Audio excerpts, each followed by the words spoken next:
Barbs for Bezos but Bill Gates largely admired in Seattle file. In this April 16, 2018, file photo, Bill Gates, co-chair of the bill.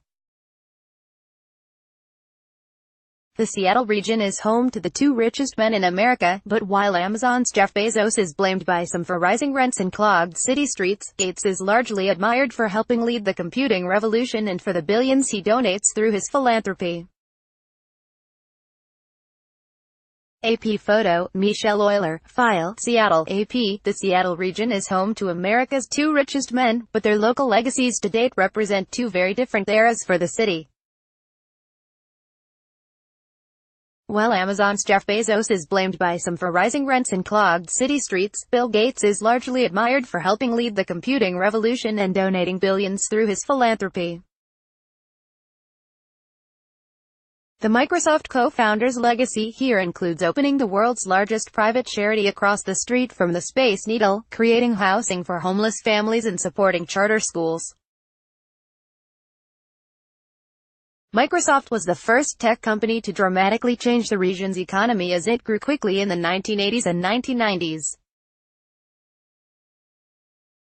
Today, Seattle is booming again with housing prices skyrocketing thanks to online retail giant Amazon's explosive growth that has added tens of thousands of well-paid workers to the area. Bezos has been a flashpoint in the tension that has come with success.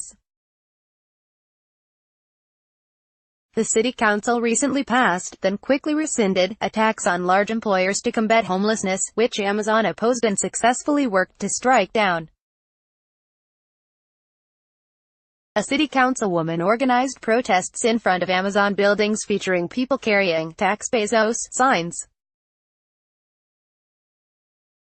Meanwhile, Gates has largely escaped the criticism directed at Bezos or other tech leaders as Seattle loudly debates how to respond to the advantages and downsides of being the United States' fastest-growing big city.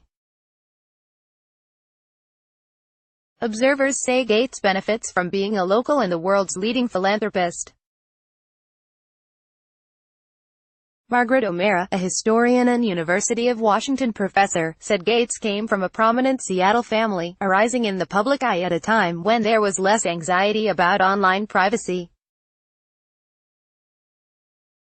"It's a really different public persona," O'Mara said. He recognized the importance of this responsibility, this broader civic responsibility, that he had great power to be incredibly influential, to deploy his intellect and persuasive powers for good.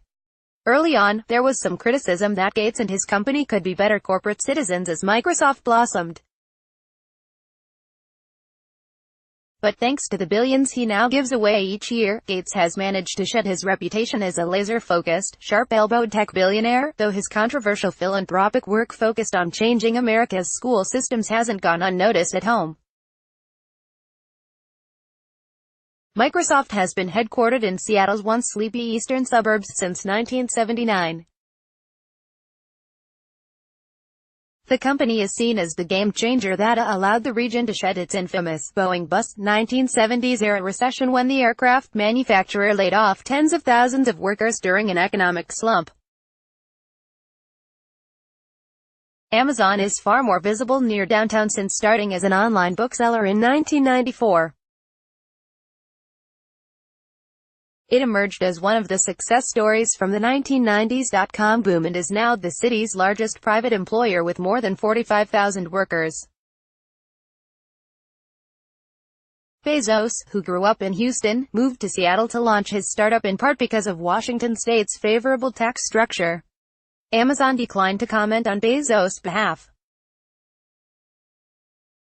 Bezos, who in the past year surpassed Gates as the world's richest person, recently hinted he too would take on philanthropy in a big way.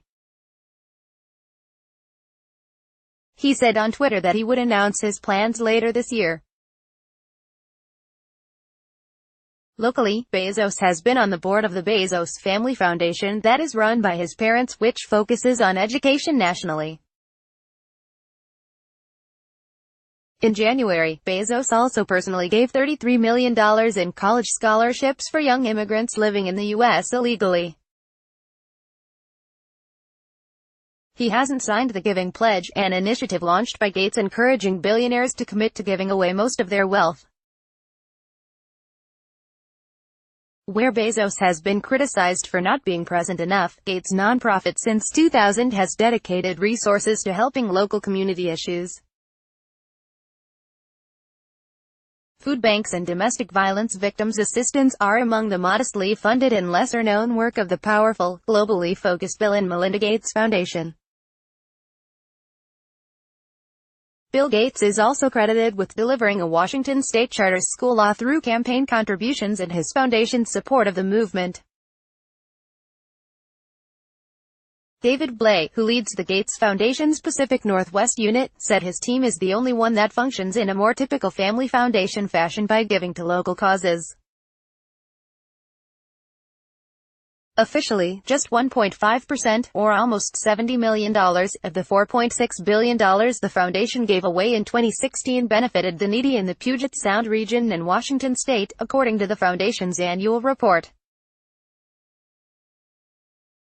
The Gates Foundation estimates it contributed $1.5 billion into the Seattle economy in 2015. It reports supporting 9,100 local jobs, including 1,200 people at the foundation itself and many more at Seattle-based organizations doing global work. For example, it gave about $270 million to 6 local organizations in one 4-year span as part of its goal to eradicate malaria worldwide, which in turn fuels Seattle's biotech and health research sector.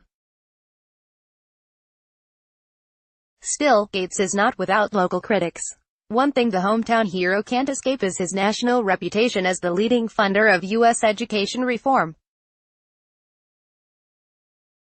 Some of the controversial ideas he's prioritized have floundered in the state over the years. Washington state defied federal authority when it refused in 2014 to use test scores in teacher evaluations. The concept of tying teacher performance to student test scores was part of a signature Gates initiative but was vehemently opposed by teacher unions. Gates also gave millions to pass a state charter school law after it failed 3 times at the ballot. He's had a hand in supporting each of the state's 12 privately run, publicly funded schools even though the law is still being challenged in the courts after its narrow 2012 approval. Teaching in the shadow of Bill Gates is, I think, a very ominous experience because we know that his foundation is organized around the principle of privatizing our schools, of getting rid of the very institutions that we're working in, said Jesse Hagopian, a Seattle high school teacher and Gates critic. Teachers have also protested at the foundation's Seattle headquarters over his national schools agenda.